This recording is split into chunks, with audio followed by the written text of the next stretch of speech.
പ്രിയപ്പെട്ടവരെ, നമസ്കാരം.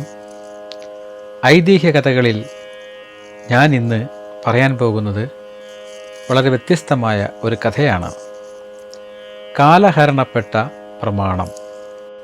വടക്കേ മലബാറുകാരനായ ഒരു ദരിദ്ര ബ്രാഹ്മണൻ വളരെ കാലത്തെ പരിശ്രമം കൊണ്ട് 10,000 രൂപ പട്ടിണി കിടന്നുണ്ടാക്കി. അത് പലിശയ്ക്ക് കൊടുത്താൽ പലിശ കൂടി മുതലിൽ കൂട്ടി വർദ്ധിപ്പിച്ച് വേഗത്തിൽ ധനികനാകാമെന്നോർത്ത് അടുത്തു താമസക്കാരനായ ഒരു നായർക്ക് കൊടുത്തു. ഒരു പ്രമാണവും അദ്ദേഹം അയാളോട് എഴുതി വാങ്ങി. പലിശ വാങ്ങിയാൽ പിന്നെ അത് സൂക്ഷിക്കണം, പിന്നെ അത് മറ്റൊരാൾക്ക് പലിശയ്ക്ക് കൊടുക്കണം. അതൊക്കെ വലിയ വിഷമമാണ്.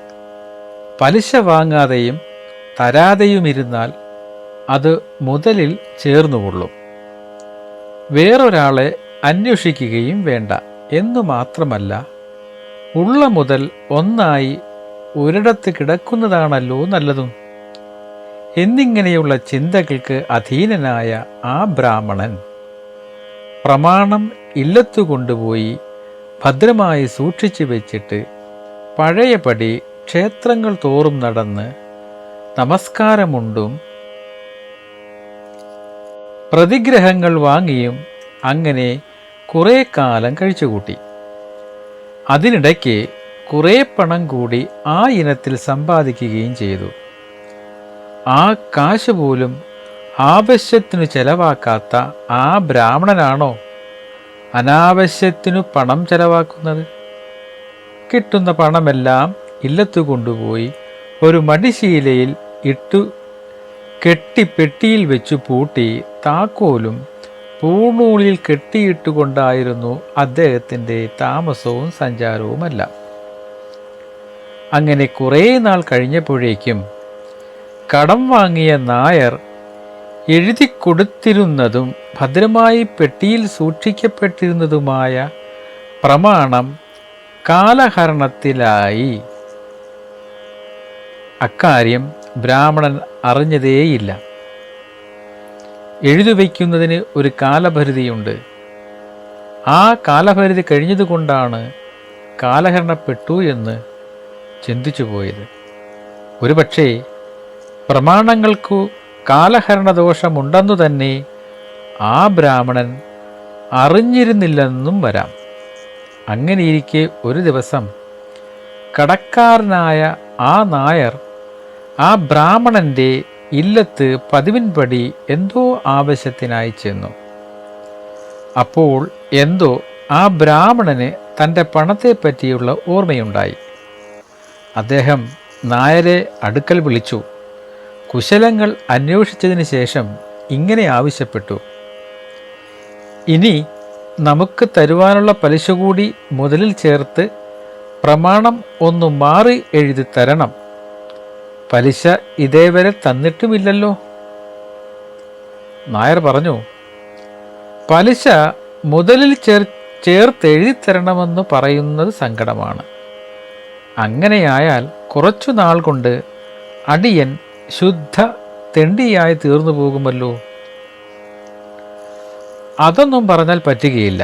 ബ്രാഹ്മണൻ പറഞ്ഞു, താൻ പലിശ തന്നിരുന്നുവെങ്കിൽ എനിക്ക് അതിനും പലിശ കിട്ടുമായിരുന്നില്ലേ? തരാത്തത് കൊണ്ട് നിങ്ങൾ പലിശ തരണം. നായർ പറഞ്ഞു, അപ്പോൾ പലിശയ്ക്ക് പലിശയായില്ലേ?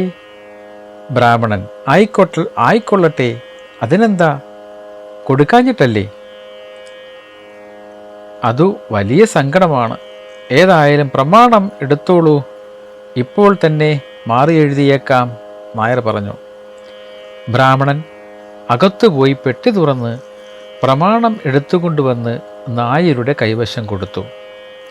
അയാൾ അത് വാങ്ങി വായിച്ചു നോക്കിയിട്ട് ഇങ്ങനെ പറഞ്ഞു: അപ്പോൾ ഈ പ്രമാണം ഇനി മാറി എഴുതുക സാധ്യമല്ല. അങ്ങനെ എഴുതിയാൽ അടിയൻ ഒന്നിനും കൊള്ളാത്ത വിഡ്ഢിയെന്ന് ആളുകൾ പറയും. ബ്രാഹ്മണൻ പറഞ്ഞു, നിങ്ങളെ വിഡ്ഢിയാക്കണമെന്ന് എനിക്ക് ആഗ്രഹമില്ല. നാളിതുവരെയുള്ള പലിശയും മുതലും തന്നേക്കൂ, വേറെ ആർക്കെങ്കിലും കൊടുത്തുകൊള്ളാം. എനിക്കൊരു കാശും നഷ്ടപ്പെടുക സാധ്യമല്ല.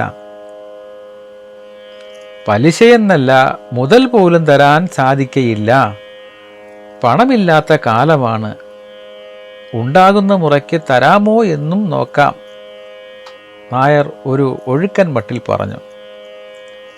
അപ്പോൾ ബ്രാഹ്മണൻ പറഞ്ഞ്, എന്താ നിങ്ങൾ ഇങ്ങനെ പറയുന്നത്? വാങ്ങിയ മുതൽ തിരിച്ചു കൊടുക്കേണ്ട എന്നോ? എനിക്കൊന്നും മനസ്സിലാകുന്നില്ലല്ലോ. മനസ്സിലാക്കി തരാമല്ലോ. ഈ പ്രമാണം കാലഹരണത്തിലായിപ്പോയി, അതുകൊണ്ടാണ് പണം തരാൻ സാധിക്കയില്ലെന്ന് പറഞ്ഞത്. ബ്രാഹ്മണന് വെപ്രാളമായി. കാലഹരണത്തിൽ പോയെന്നോ? അതിനു ഞാനാണോ ഉത്തരവാദി? കാലഹരണത്തിൽ പോയത് ഏത് വിധത്തിലും എടുക്കണം. ഞാൻ നിങ്ങളുടെ കയ്യിലല്ലേ പണം തന്നത്. അതെന്തിനു കാലഹരണത്തിൽ കൊണ്ടുപോയി കളഞ്ഞു? നായർ പറഞ്ഞു, കാലഹരണം എന്നത് കുളവും കിണറും ദുർഘട സ്ഥലവും ഒന്നുമല്ല വീണ്ടെടുക്കാൻ. ഒരാൾക്ക് പണം കൊടുത്തിട്ട് പ്രമാണം വാങ്ങിയാൽ ആ പ്രമാണം ഇത്ര വർഷത്തേക്ക് മാത്രമേ സാധുവായിരിക്കുകയുള്ളൂ എന്നൊരു നിയമമുണ്ട്. അത്രയും വർഷം കഴിഞ്ഞാൽ കാലഹരണമായി. പിന്നെ ആ പണം കിട്ടുന്നതല്ല. കേസ് കൊടുക്കാമെന്ന് വെച്ചാൽ എടുക്കത്തുമില്ല. ബ്രാഹ്മണൻ ഒന്ന് ചിന്തിച്ചു. അങ്ങനെയാണെങ്കിൽ അത് നിശ്ചയമുള്ള നിങ്ങൾ അതിനു മുൻപ് പണം തിരിച്ചു തരേണ്ടതല്ലേ? അതല്ലേ ന്യായവും സത്യവും. അതുകൂടാതെ നിങ്ങൾ എന്നെ പറ്റിച്ചു. ഞാൻ ഉണ്ണാതെ തിന്നാതെ ഉണ്ടാക്കിയ മുതൽ അത് തരാതിരുന്നാൽ നിങ്ങൾക്കു കണക്കാക്കുകയില്ലേ? ദൈവമേ, ഇങ്ങനെയുള്ളവരുമുണ്ടോ ഈ ഭൂലോകത്തിൽ? ചതിച്ചല്ലോ നിങ്ങളെന്നെ. ബ്രാഹ്മണന്റെ വാക്കുകൾ മുറുകി വന്നപ്പോൾ നായർ അവിടം വിട്ടു. പിന്നീട് അയാളെ അടുത്ത ദേശത്തെങ്ങും കണ്ടില്ല. ധനം നഷ്ടപ്പെട്ട ആധി മൂലം ബ്രാഹ്മണൻ വല്ലാതെ വിഷമിക്കുക തന്നെ ചെയ്തു. ജീവിതത്തിൽ അദ്ദേഹത്തിന് ആശയില്ലാതായി. ഇനി ഏതായാലും നാട്ടിലിരിക്കുക വിഷമം. ശേഷമുള്ള കാലം ശുദ്ധ തെണ്ടിയായി കഴിച്ചേക്കാം. ഇനി അതാണ് നല്ലത് എന്നിങ്ങനെ ഓരോന്നും ചിന്തിച്ച് നായർ അവിടെ ഇട്ടിട്ടുപോയ പ്രമാണവും എടുത്തുകൊണ്ട് അദ്ദേഹം ഒരു ഭ്രാന്തനെ പോലെ ഇല്ലത്തു നിന്ന് വെളിയിൽ ഇറങ്ങി. വഴിക്കു കാണുന്നവരോടെല്ലാം കാലഹരണം എന്ന പ്രമാണപ്രകാരമുള്ള പണം കിട്ടാനെന്തു വഴിയാണെന്ന് ചോദിക്കുകയുണ്ടായി. എന്നാൽ അനുകൂലമായ അഭിപ്രായം ആരും പറഞ്ഞില്ല. വിദഗ്ധനായ ഒരാൾ മാത്രം പല ദേവന്മാരെയും ശരണം പ്രാപിക്കുക എന്ന് പറഞ്ഞു. കിട്ടിയാലായി എന്ന് അഭിപ്രായപ്പെടുകയുണ്ടായി. അതനുസരിച്ച് ക്ഷേത്രങ്ങൾ തോറും നടന്ന് ദർശനം നടത്താനും ഭജനം പാർക്കാനുമാണ് പിന്നീട് അദ്ദേഹം തീർച്ചയാക്കിയത്. അങ്ങനെ ചുറ്റി നടന്ന് ഒരിക്കൽ അദ്ദേഹം വൈക്കം മഹാക്ഷേത്രത്തിൽ എത്തിച്ചേർന്നു. ആർത്തരെ രക്ഷിക്കുന്നവനാണ് വൈക്കത്തു പെരുന്തൃക്കോവിലപ്പനെന്ന് അദ്ദേഹം കേട്ടിട്ടുണ്ട്. വന്നു കണ്ടപ്പോൾ അത് വെറുതെയുള്ള പറച്ചിലല്ലെന്ന് അദ്ദേഹത്തിന് മനസ്സിലായി. സദാകാലവുമുള്ള അന്നദാനം, ദർശനത്തിനായി തിങ്ങിക്കൂടുന്ന ലക്ഷക്കണക്കിന് കോലാഹലം, പെരുന്തൃക്കോവിലപ്പ ഭഗവാനെ എന്നുള്ള നാമോച്ചാരണം, ഇവയെല്ലാം കണ്ടും കേട്ടും അദ്ദേഹത്തിൻ്റെ ബുദ്ധി തെളിഞ്ഞു. തൻ്റെ കാര്യം സാധിക്കുന്നതിനു പറ്റിയ സ്ഥാനം ഇതുതന്നെയെന്ന് അദ്ദേഹം തീർച്ചയാക്കി. അതനുസരിച്ച് കുളിയും ജപവും പ്രാതലൂണുമായി കുറേ ദിവസം അവിടെ അദ്ദേഹം അങ്ങനെ കഴിച്ചുകൂട്ടി. ഒരു ദിവസം ഒരു വൃദ്ധ ബ്രാഹ്മണൻ അദ്ദേഹത്തെ സമീപിച്ച് ഇങ്ങനെ ചോദിച്ചു, അങ്ങ് എവിടുത്തുകാരനാണ്? കുറേ ദിവസമായി ഇവിടെ കാണാൻ തുടങ്ങിയിട്ട്. എന്തോ തക്കതായ വ്യസനം മനസ്സിൽ കുന്നുകൂടിയിട്ടിരിക്കാം. ഇവിടെ ഇങ്ങനെ കൂടിയിരിക്കുന്നത് എന്തിനാണ്? അങ്ങക്ക് തക്കതായ വിഷമുണ്ടെന്ന് തോന്നുന്നു. ബ്രാഹ്മണൻ പറഞ്ഞു, അങ്ങ് പറഞ്ഞത് വാസ്തവമാണ്. ഞാൻ വടക്കേ മലബാറുകാരനായ ഒരു ദരിദ്രനാണ്. എൻ്റെ വക കുറച്ച് പണം ഒരാൾക്ക് കടം കൊടുത്തു. പ്രമാണം കാലഹരണത്തിലും പോയി. ആ സങ്കടം ശമിക്കുവന്നതിന് വല്ല വഴിയും പെരിന്തൃക്കോവിലപ്പൻ വിചാരിച്ചാലാകുമോ എന്ന് അറിയുന്നതിനായി താമസിക്കുകയാണ്. സാധുവായ ആ ബ്രാഹ്മണന്റെ വാക്ക് കേട്ട് വൃദ്ധബ്രാഹ്മണൻ പറയുകയാണ്, അക്കാര്യത്തിന് ഇവിടെ കിടന്നാൽ യാതൊരു പ്രയോജനവും ഉണ്ടാകുകയില്ല. വൈക്കത്തപ്പൻ അന്നദാന പ്രഭുവാണ്. അദ്ദേഹത്തിന് അതിനു തന്നെ നേരം പോരാതെയാണ് ഇരിക്കുന്നത് എന്ന് മാത്രമല്ല, ധനം ആരുടെ കൈവശമുണ്ടോ അത് വാങ്ങി സാധുക്കൾക്ക് മൃഷ്ടാന്ന ഭോജനം നൽകണമെന്നേ അദ്ദേഹത്തിനുള്ളൂ ഉദ്ദേശമുള്ളൂ. ഇങ്ങനെയുള്ള കാര്യങ്ങൾ അന്വേഷിപ്പാൻ ഇവിടെ സമയമില്ല. അതുകൊണ്ട് അക്കാര്യം തന്നെ വ്രതമാക്കി വെച്ചുകൊണ്ടിരിക്കുന്ന ഏറ്റുമാനൂർ മഹാദേവനെ പോയി ഭജിക്കുക. കാര്യം സാധിക്കും. പക്ഷേ നല്ല തുക കൈക്കൂലി കൊടുക്കേണ്ടി വരും. കിട്ടാക്കുറ്റിയല്ലേ, അതുകൊണ്ട് അത് ഒരു നഷ്ടവുമല്ലല്ലോ. അങ്ങയുടെ ഗുണത്തിനു വേണ്ടി മാത്രമാണ് ഞാൻ ഈ പറഞ്ഞത്. ഏറ്റുമാനൂർ മഹാദേവനെപ്പറ്റി ആ ബ്രാഹ്മണനും കേട്ടിട്ടുണ്ട്. ഈ വൃദ്ധ ബ്രാഹ്മണൻ കൂടി പറഞ്ഞപ്പോൾ അതുതന്നെ കാര്യസാധ്യത്തിനുള്ള ഉത്തമ മാർഗമെന്ന് അദ്ദേഹം ഉറച്ചു. അന്നത്തെ ദിവസം അങ്ങനെ കഴിഞ്ഞു. പിറ്റേ ദിവസം അതിരാവിലെ കുളിയും തൊഴിയിലും കഴിഞ്ഞ് അദ്ദേഹം ഏറ്റുമാനൂർക്ക് തിരിച്ചു. ഇന്നത്തെ പോലെയുള്ള വാഹനങ്ങൾ ഒന്നുമില്ലാതിരുന്ന അക്കാലത്ത് എവിടെയും കാൽനടയായി പോകാനേ നിവൃത്തിയുള്ളൂ. തന്മൂലം ഉച്ചയ്ക്ക് ശേഷമേ അവിടെ ചെന്നു ചേരുവാൻ അദ്ദേഹത്തിന് സാധിച്ചുള്ളൂ. കുറെ അധിക നേരം ഗോപുരത്തറയിൽ കയറിയിരുന്നു. വിശ്രമിച്ചതിന് ശേഷം ദീപാരാധനയ്ക്ക് മുൻപായി കുളി കഴിഞ്ഞ് അദ്ദേഹം മണ്ഡപത്തിൽ കയറിയിരുന്ന് ജപിക്കുകയും നഷ്ടപ്പെട്ട ധനം കിട്ടുന്നതിന് വേണ്ടി പ്രാർത്ഥിക്കുകയും ചെയ്തു. അത്താഴ പൂജ കഴിഞ്ഞ ഉടൻ അത്താഴം പോലും കഴിക്കാതെ അദ്ദേഹം സത്രത്തിൽ പോയി കിടന്നു. വഴി നടന്നതുകൊണ്ടും അത്താഴമൊന്നും കഴിക്കാതെ ഇരുന്നതുകൊണ്ടും ഉണ്ടായ ക്ഷീണം നിമിത്തം പെട്ടെന്ന് അദ്ദേഹത്തെ ഉറക്കം ബാധിച്ചു.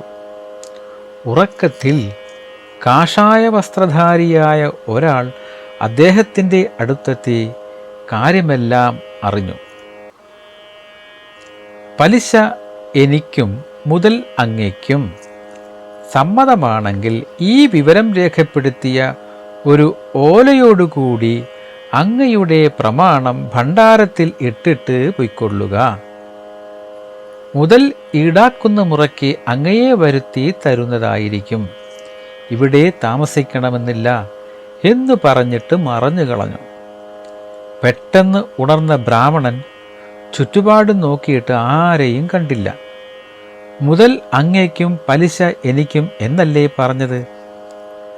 മഹാദേവൻ തന്നെ, സംശയമൊന്നുമില്ല എന്നുറച്ച് പിറ്റേ ദിവസം രാവിലെ തന്നെ പറഞ്ഞ വിധം പ്രമാണം ഭണ്ഡാരത്തിലിട്ടിട്ട് അദ്ദേഹം അവിടം വിട്ടുപോയി.